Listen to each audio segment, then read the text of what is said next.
Hello, and welcome to Beyond the Deal, where we discuss business, entrepreneurship, and commercial real estate. My name is Lacey Labs, and I'm here with Laura Martin, your co-host for this show. In today's episode, we interviewed Jack Greenawalt, local franchisee at Murphy Buisness Sales. Jack is a serial entrepreneur, having owned numerous local businesses, including a cafe, daycare, self-storage units, and a travel agency. His experience as a business owner who has built and sold several businesses led him to join Murphy Buisness Sales. Today, Jack helps business owners with exit strategies and the process of successful ownership transition. Tune into this episode to hear more about Jack's entrepreneurial journey, the business and real estate experience that he shares, his future plans in business, and what advice he would give to younger entrepreneurs and business owners. Jack Greenawalt, welcome to Beyond the Deal. We're so excited to have you on this morning. Thank you for the invite. I appreciate it. Yeah, absolutely. So let's get started. Just tell us a little bit about yourself, how you got started in business and some of the ventures you've had before you got into Murphy Buisness Sales. Well, I've had quite a few, actually. The first 16 years of my career were in the corporate world. Okay. So I worked for large corporations, primarily in sales, marketing, some management type capacities. But I was in positions where I'd leave Sunday night and come home Friday night. A lot of travel all over the country, sometimes multiple flights in one day. So, and I wasn't the best corporate citizen. You know, I always had the dream of being self-employed, and I wanted to control my own destiny. So I looked into self-employment. I had three sons, and I wanted to be involved in their athletics and academics and all those types of activities. So I looked at self-employment, and my first business, I bought a franchise business that was a travel business. I actually still own that today. I have two people that run that on the day-to-day basis. I have limited involvement other than referring clients to them, but they take it from there and do the research and the bookings and so forth. So anyway, some other businesses I was involved with. I owned a cafe for a period of time, a daycare center. My degree is actually in elementary education because everyone asks, why a daycare center? But that was the tie-in there. And quite frankly, it was cash flow while I was building the travel business. So I also owned some self-storage units for storage, and then also a promotional products company. I sold I've sold most of those businesses, and 99% of my time is spent in the business brokerage firm that I've owned for the last 9 years. So that's really my core focus business at this time. And my wife tells me that should be the last business too. I didn't realize you've had so many in your background. Yeah. And quite frankly, I mean, I've started my own companies. In some cases, I've had franchise businesses. So really all of that background lends itself and gives a lot of credence to what I'm doing now. Because we do sell franchises, we do sell existing privately owned businesses, and having been a business owner in many types of businesses, when I'm sitting across from clients, I sort of have immediate respect because I can relate to them. I've had to make payroll in the past and all the challenges that self-employed people go through. Yeah. I'm sure that makes you wonderful at what you do. I'm sure people really appreciate that background that you have. Yeah, we have an extremely good reputation. Like any other industry, there's very ethical type companies, and we're in that category. That's one of our most important things is treating customers the way that we want to be treated, and we definitely place ethics as one of our main characteristics that we want to be known for. Wonderful. So you bought into the Murphy franchise 9 years ago. And that's a national company? Yes, that's a national company. They have approximately 200 franchises all across the country and a few in Canada as well. The real plus for my clients that I explain to them in terms of being a franchise versus just running my individual company, a small company locally, is in terms of marketing. Our listings go on to somewhere between 15 and 20 websites. Mm-hmm. It's quite expensive, as you would know, Laura, mm-hmm. to put that kind of advertising out there online. We can do it because of our affiliation with the franchise and because they get special rates due to the volume of listings that they're putting on the various websites. So that's a real plus. And I've sold businesses. Actually, I sold a business one time. It was a referral from a California Murphy franchisee that knew someone that was relocating into the area. And that would have been business I had really not known about had I not had the franchise affiliation. How do most people find your listings? Like, are they Googling businesses for sale in the Harrisburg area or? Businesses, pretty much like any other product or service these days, people go to the internet. Mm-hmm. And that's why I said 15, 20 websites. A large percentage of our leads come off of the internet. And that's why such a large focus on, all of the websites. If somebody were to Google businesses for sale in a geographic area mm-hmm. or a certain type of business, all of the sites that come to the top of the list, our listings are on all of those main sites. So that generates a lot of our leads. Mm-hmm. Mm-hmm. Yeah, that makes a lot of sense. So for our listeners' sake, and even for my sake maybe, can you explain a little bit about what the day-to-day is in business sales? Like what sort of services do you provide to a business owner as they're looking to sell their business? How do you kind of evaluate things? What do you do? Like what is that job? Yeah, well, once we get the lead itself, I mean, of course, we're working with potential buyers when it comes to our listings. But a lot of our activity is talking to people that want to sell their business. Mm-hmm. So quite often we get leads off the internet there as well. But quite frankly, I have a network of attorneys, CPAs, business evaluators that refer business to our agency because of the trust factor. And we're quite proud of those referral sources because obviously a CPA isn't going to refer one of their clients to us mm-hmm. if they don't feel we're going to, treat them in a professional and ethical manner. Right. So, but once the steps that we would go through with a potential seller would be, we'd set an appointment and we'd have a confidential consultation with them and talk to them about the process and how we market and mm-hmm. how we get paid and all those types of things.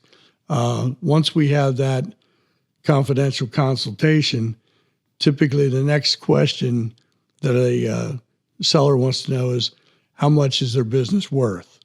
So we have several methods, depending on the size of the business, that we use in order to value the business.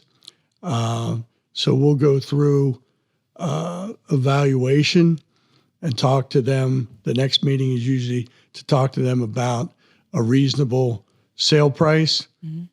Because sale price is an extremely important part of selling the business. Mm-hmm, yeah. If it's not priced correctly, you're going to have a tough time selling it. Mm-hmm. And so anyway, we once we get through that, if the seller's happy with the sell price, then the next part, we go over the contract with them. They would sign a contract for us to represent them to sell their business. Next step would be marketing. The first thing we do is we generate a confidential memorandum, which is a very detailed report that a potential buyer, it has all the information they'd want to know, financials and competition, you name it, is in that report. We generate that. Then we go through, we do some local marketing, we do national marketing, and we do mailers and various other types of marketing, which will generate potential buyers. In some cases, many inquiries come in. 80% of them usually get filtered out when we do our qualifying process. So we qualify the buyers from an experience standpoint, from a financial standpoint, and then, we try to pick the best buyer based on knowing the seller. And we have different types of sellers. I mean, there's sellers out there that say, if you find somebody with the money and they want the business is sold. We have the bulk of the sellers which are interested in getting a buyer that's going to maintain the business in a successful way. They're going to have the potential to be successful, especially if it's a family business. Sometimes we have two and three generation family businesses, and they want the right buyer that's going to represent and carry on, what their family has built. So anyway, once we get those buyers, usually we hope if we get the buyer that we feel is the right buyer, we'll usually have a Zoom meeting or a face-to-face meeting, buyer and seller, see if they're a good fit. If they're a good fit, we show the business. Once we show the business, our next hope is we get a letter of intent to purchase the business. We present that. And I know this is a long answer, but this is what we do. That's a lot. A lot of work. It's a lot of work. Yeah. We present that. Hopefully we get a signed offer, and then we coordinate the due diligence process, which is the buyer verifying that all the information we gave them is correct through the use of tax returns and things like that. And then hopefully the next step would be that we go to close and the business is sold. But on average, that's a 9-month process. I've sold businesses in 2 weeks. I've sold them in 2 years, but the average length of time to sell a business is 9 months. Okay. Those are national averages. That's super interesting. As a business owner, I think that would be a lot to want to understand and be able to kind of know what the direction you would take. So thanks for sharing all that. Yeah, that initial meeting, I mean, it can be a lengthy meeting because we go through all of that in detail, explaining each of those steps. Yep. And understanding the income and expenses is really crucial. Right. Yeah, income and expenses. We do what we call recasting tax returns. I don't want to get into the details of that, but essentially, there's business owners, like you have depreciation and amortization, things like that are tax deductions, but not actual expenses. Right. So those types of things get added back onto the profit or loss of the business to come up with the true earnings, or what's called seller discretionary earnings of the business. Yep. Or you might hear a more common term would be cash flow. Yep. So how much cash flow is a buyer going to have if they buy that business? So that's an important number. And many times there's rules of thumb on how to price a business. Just in general, we go much beyond rules of thumb, but those multiples of earnings and things like that, it's a multiple of that seller discretionary earnings number, because what's shown on the tax return sometimes is not, the true picture of actual earnings.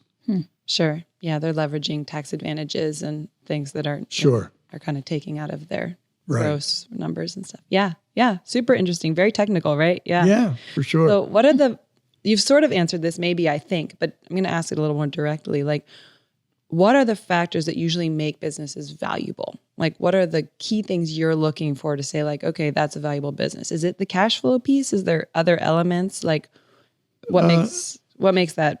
I would say probably cash flow is probably number one. Okay. But there are other things. For example, customer concentration, and what that would be is a buyer doesn't want to see a business where 80 or 90% of the business is generated by one or two customers. Yeah. Okay. So the wider customer base that a business has makes it more valuable. That's one of the things. A buyer also likes to see written processes and procedures. It's sort of a handbook on how to run the business. Another important factor in that regard is the business should run without the owner being involved. Having a good management team in place. Now, if it's a very small business, it might just be one other key person that can run that business. But once the business is sold and the owner is no longer there, obviously, to be successful, there has to be people that know how to continue running the business. Right. So that's an important part of that as well. Okay. So there's interesting factors there. If someone was, had a small business, was looking to increase its value, you would say how much you're cash flowing is always going to be critical, but then number of or variety of customers or number of customers, or how many people are actually consumers of your business, systems and processes that you have in place, and then management and leadership of the business outside of the owner. Right. Okay. There are others, but I mean, those are some of the key ones. Critical. Yeah. It's a lot to pull together to get to the finish line. Definitely. Yeah. For sure. So you've done this for a while, and prior to that, you've owned a lot of businesses. What have been kind of the key factors that have inspired you, I guess, to start down this path of doing business sales? I mean, you were an entrepreneur, obviously, multiple businesses before. What kind of led you down this path? Like, how did you get started in it? Well, one of the things, I'm a little unique in the fact that I know a lot of people are looking and sort of counting the years or counting the days down to retire. Self-employment and entrepreneurship for me it's a lifestyle, okay? And I don't really see it as going to work every day. I mean, it's what I've done for many years, and I enjoy it. And so I just was looking to start a business that was a little different than the businesses that I had been involved with in the past. For example, travel, promotional products. It's a lot of transactions. It's responding to people within the hour and so forth. Whereas business brokerage, I mean, it's a longer sales cycle. And I was really looking to be able to take all of my experience and background and say, what type of business would it really lend itself to where I could be valuable sort of right from the get-go. And so through some research, I came up with the idea of business brokerage. And the beauty of business brokerage also is you can be as busy as you want to be in terms of the number of listings that you take. And, I mean, I'm still in a growth mode mentally to grow the business. And, I have one agent currently. I have another committed agent starting in April. And I'm in talks with one other person. So I'm not looking to grow a huge team, but we're looking for quality individuals opposed to being able to say, yeah, we have 50 agents, but if I have an agent, I own the business. I mean, they represent me. I have a long good reputation of doing business in a fair manner. And I want anybody out there representing the company doing business the same way I would. So that's pretty much it. Yeah, fair enough. Sounds like you have some great future plans. What are you hoping that Murphy Buisness Sales looks like here locally, your franchise of it, over the next 5, 10, 15 years? Well, in the 9 years that we've been involved, as I said, that network, it just didn't happen immediately. I mean, it takes one successful transaction. Somebody refers to you. I do a lot of networking myself, and I've been in other businesses and interacted with some of the people within the chambers and so forth. But once you get that referral and whoever they referred has a good experience, they tell them, and then it just sort of filters throughout from one accountant, from one attorney to another, and it's really helpful because the toughest thing in business brokerage is finding the listings. And I don't know, Laura, you might find that to be true in real estate as well. But you got to have listings, otherwise you have nothing to sell. Yeah. So we have some of the most intelligent financial background people that own franchises, but typically a lot of them will struggle on the people side. They have trouble getting listings. So you really got to have a balance of financial background as well as the people skills, because the people skills really come into play. Selling a business, especially a family business that's been in the family for maybe 70 years, in some cases I've had, it's a big emotional decision. So you got to be able to relate to people. And I never try to encourage people or talk them into selling their business because it's too big of a decision. I want to make sure that they're ready to sell. They know they want to sell. And for the most part, the number one reason people are selling usually is age or retirement. Number two would be, unfortunately, people run into a serious health issue. And that would be another primary reason that they want to sell. So the feel good in this business is that when you help someone get to the next stage in their life and set them free to go on to retirement and do some things that they've always wanted to do, they show a lot of gratitude in terms of you being able to help them out and sell the business because they have no idea. Most sellers have no idea how to go about it on their own. And so there's a lot of feel good in the business as well. And you get that same feeling if somebody's in a crisis situation and has to sell and move on to deal with health problems or whatever. We've done several deals together, and I'm always amazed at the variety of what comes through the door of buildings that, businesses and buildings that are for sale.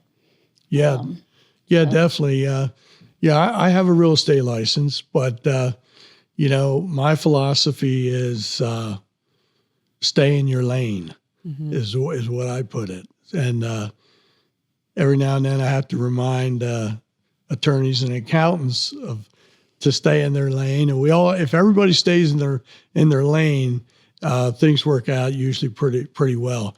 But I bring that up in terms of Laura's comment. When I have a business transaction that involves real estate, even though I have a license, I haven't had many I haven't gone out. I don't do what a commercial realtor does and list properties and all that.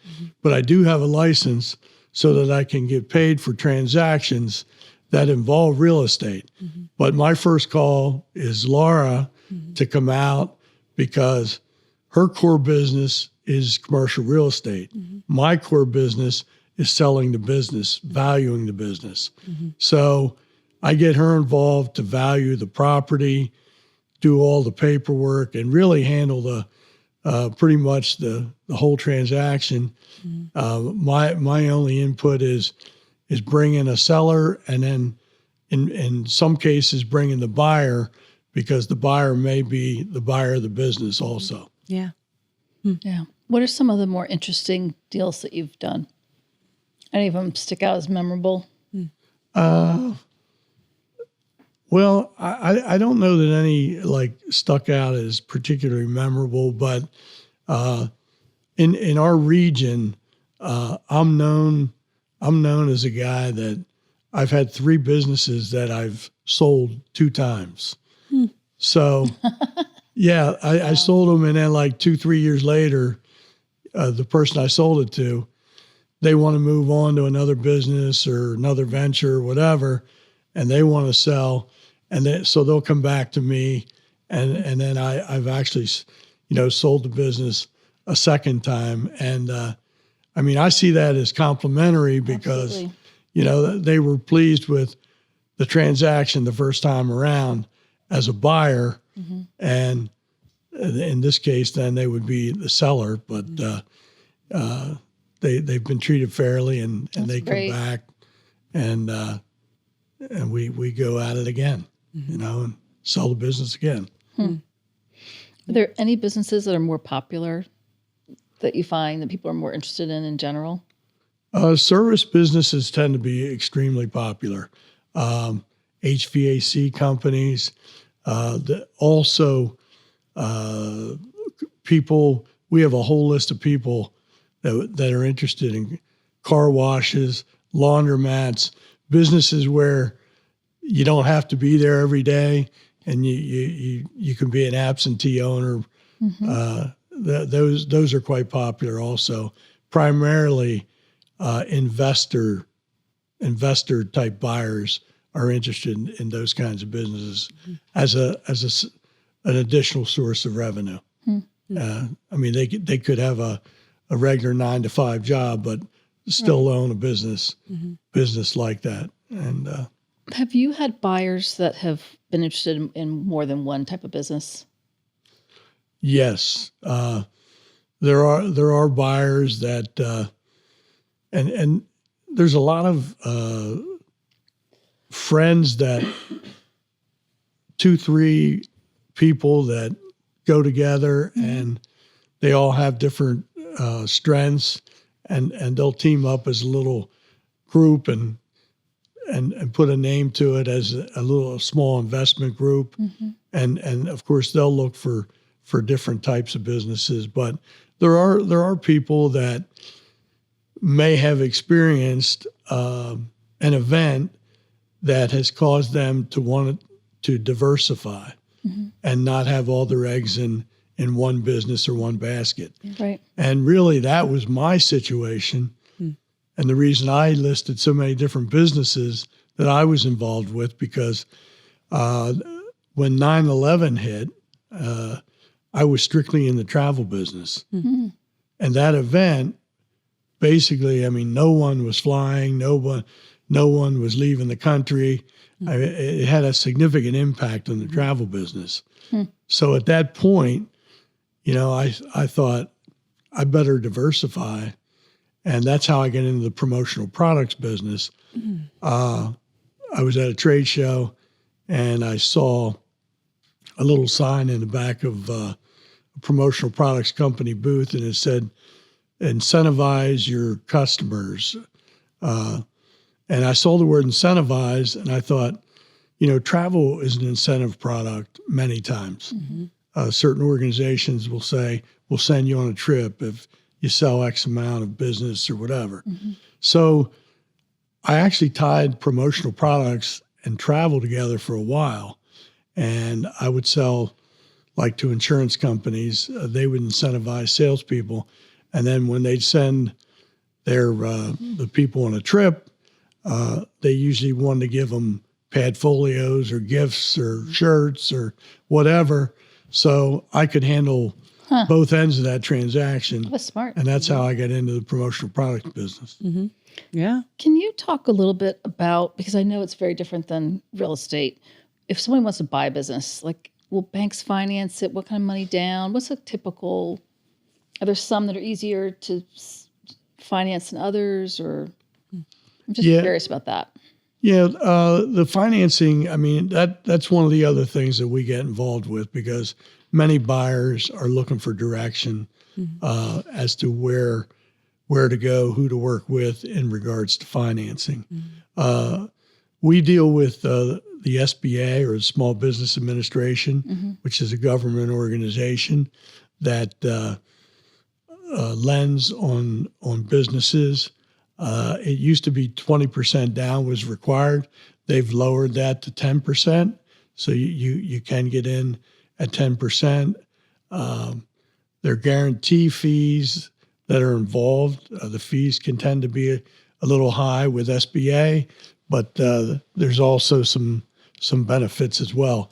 They typically will only go 10 years on a business loan, but if there's real estate involved, they will go 25 years. So SBA is used quite often. However, local banks do lend on businesses, but they really like to see real estate involved. It has to be a very, very strong cash flow business for the local banks to loan on a business, just the business itself, unless there's an incredibly large amount of assets that they could reach out and touch if things, don't go the way they were planned. Do they combine the purchase of the business and the real estate into one loan? Is that what they're doing? The SBA does. Okay. Yeah. So it's almost like their collateral. Yeah, exactly. Yeah. That's interesting. Yeah. But typically, overall, you don't have too much trouble getting things financed. It varies. I mean, it would be some of the same characteristics that lenders are looking when somebody buys, real estate, credit and loan to value, all those types of things. They also they want to see what's the experience of the buyer.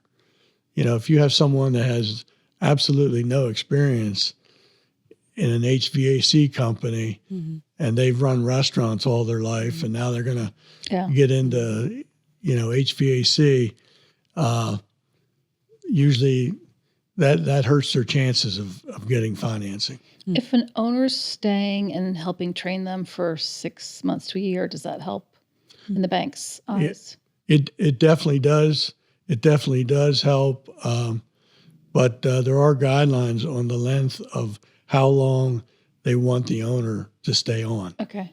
And they change so rapidly, but it used to be the maximum was a 1-year period. Okay. And,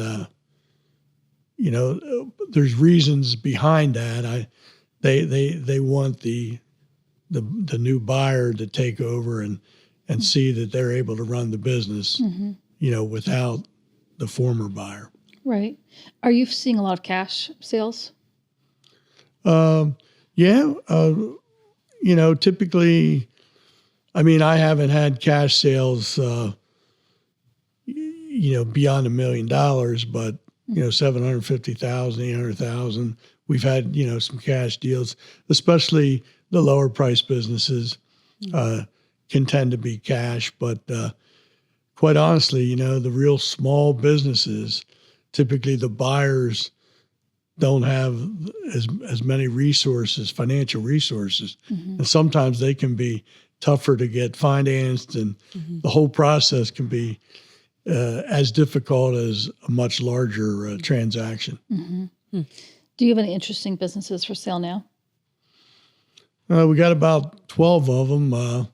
we do have I think it's sort of interesting. It's a restoration company, and the sellers also own a laundromat. So we have both of them. We have both of them listed for sale. The tie in there is when they do restoration work, and many times there's a fire or something like that. There's smoke, damaged clothing, and that type of thing, and a lot of laundry needs involved. So they're selling it sort of as a package deal. So if you buy one, you're buying the other. They're not separating it? They are separating it. Okay. Yeah.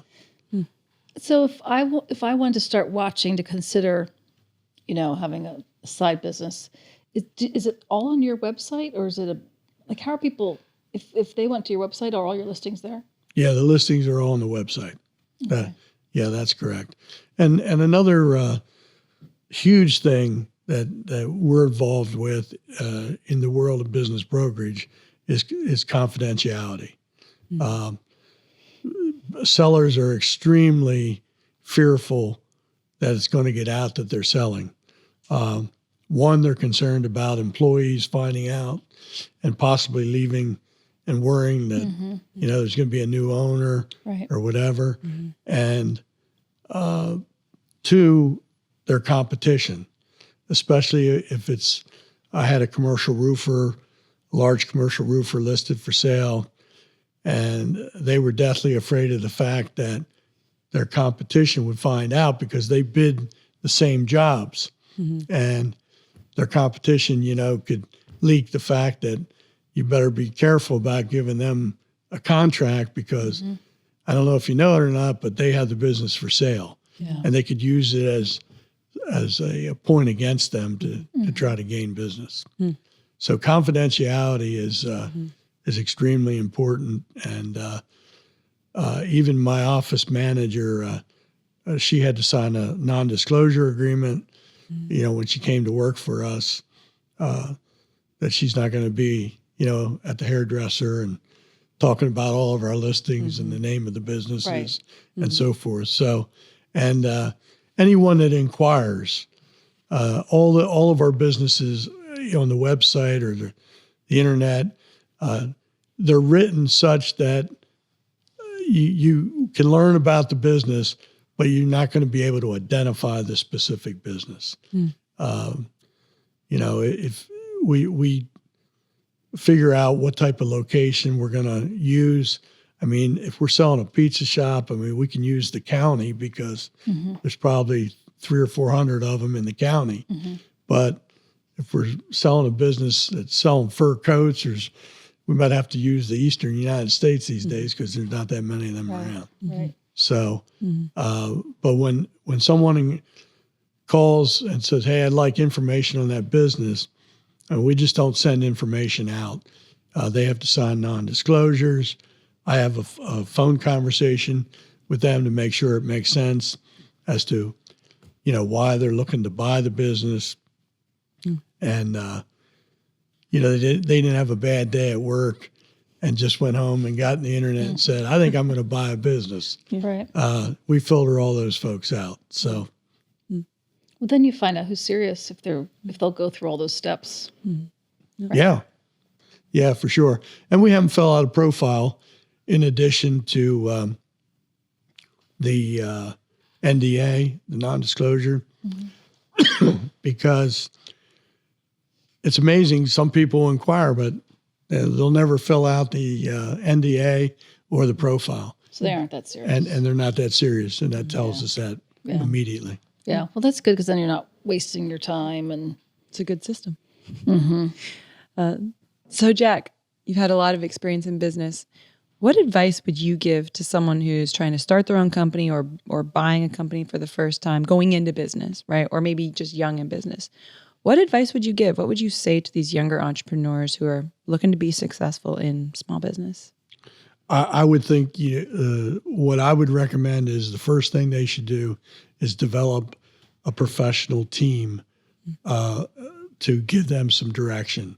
A CPA, an attorney, a business broker, a commercial real estate agent if real estate's involved, because there's just a whole lot of things that are involved that you may think you know, but you really, professional advice prior to making the move is definitely the way to go, because once you make the move, trying to fix something is a lot more difficult than getting it right on the front end.